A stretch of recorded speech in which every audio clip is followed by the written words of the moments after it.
Have you ever wondered why some revolutions change the world while others just vanish?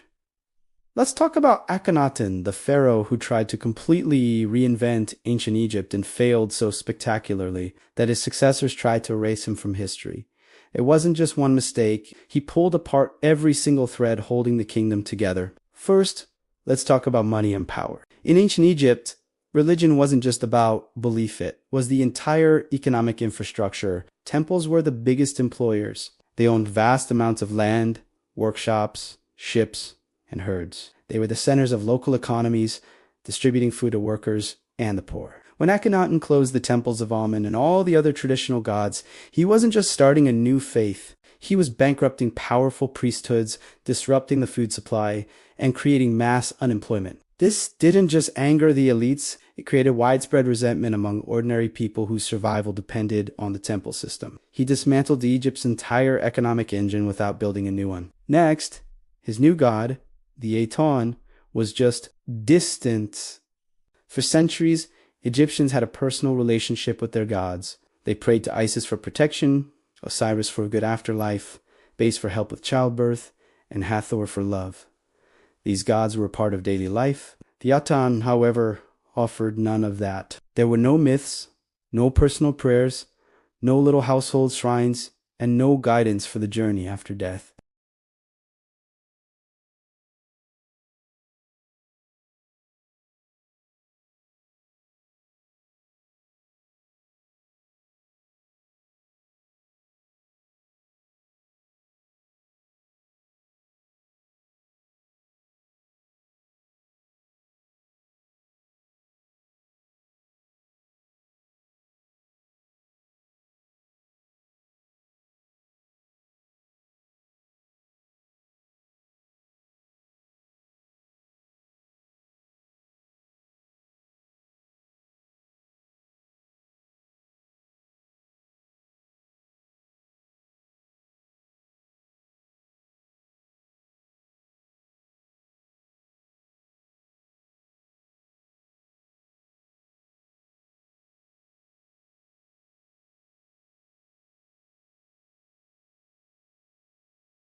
We know this from the Amarna letters, a collection of real diplomatic tablets found at his capital.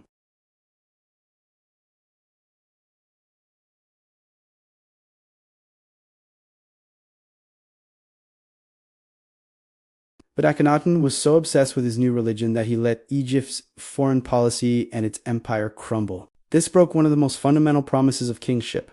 The pharaoh must protect Egypt. When he failed to do that, his divine authority started to look very questionable. Crucially, Akhenaten's entire revolution depended entirely on him. He built a system with no foundation and no succession plan. There's no powerful priesthood loyal to the Aton, no widespread popular support, no backing from the military, and no deep institutional roots. The Aton cult existed for one reason only, because Akhenaten was alive. The moment he died, the whole thing was destined to collapse. There was no one left to carry the torch. And the backlash that followed wasn't just a simple reversal, it was a deliberate and total erasure. His successors, including the famous Tutankhamun, understood that leaving any trace of his revolution would set a dangerous precedent. So they launched a massive campaign of system repair. They restored Amen and the old gods to their former glory. They even changed the young king's name from Tutankhaten to They dismantled the temples dedicated to the Aton and reused the stone for other buildings. Most damning of all, they struck Akhenaten's name from the official king lists, labeling him a heretic, the enemy. This wasn't just about revenge, it was about restoring balance to the cosmos. Ultimately, Akhenaten's vision clashed with the very soul of Egyptian civilization. For thousands of years, Egyptian religion had been inclusive, they absorbed new gods, and old gods took on new roles. It was a flexible, evolving system. Akhenaten demanded the opposite. One god, one city, one way to worship, and only one mediator himself. This kind of absolutism was completely alien to a culture built on balance. His revolution failed because it broke the economy, it took away the gods people loved, it isolated the king from his people, and it violated the sacred principle of Mat. Egypt didn't reject the idea of a single, powerful god. It rejected being forced to abandon everything else that made it Egypt.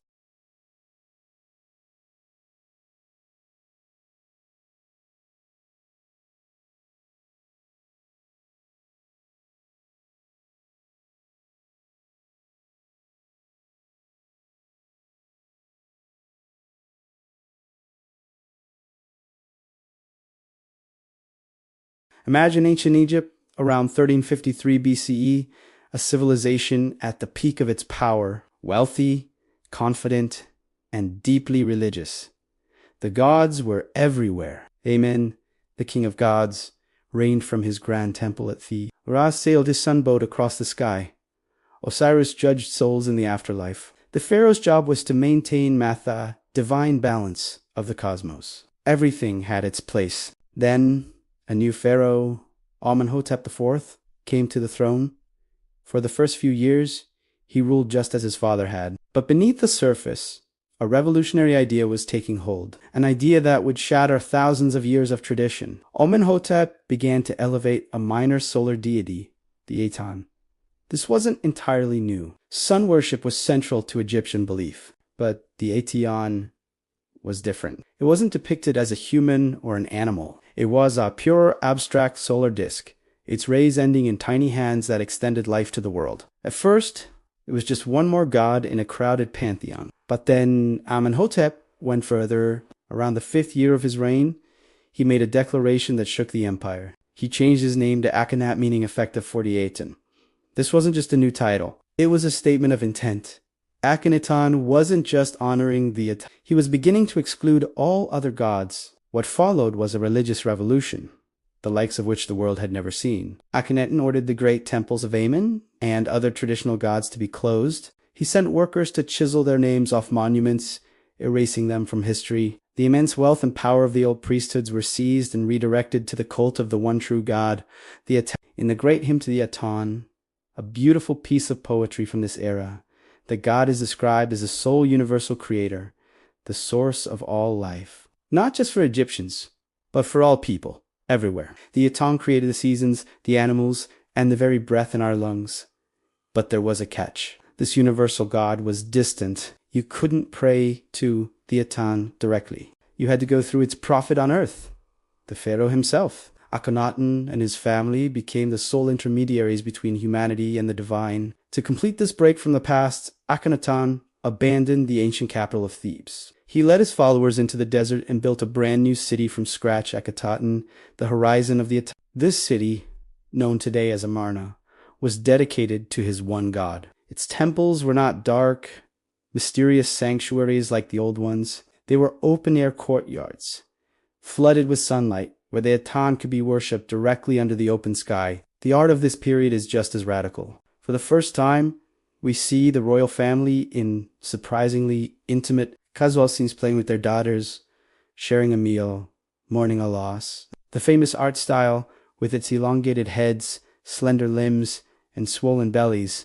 wasn't realism. It was a theological statement, showing the royal family as vessels of the Aten's divine and life-giving energy different from ordinary mortals. So, was this the world's first monotheistic religion? Historians are precise here. It's better described as monolatry, the worship of one god without denying the existence of others. Akhenaten didn't write philosophical texts arguing that Amen and Osiris were false.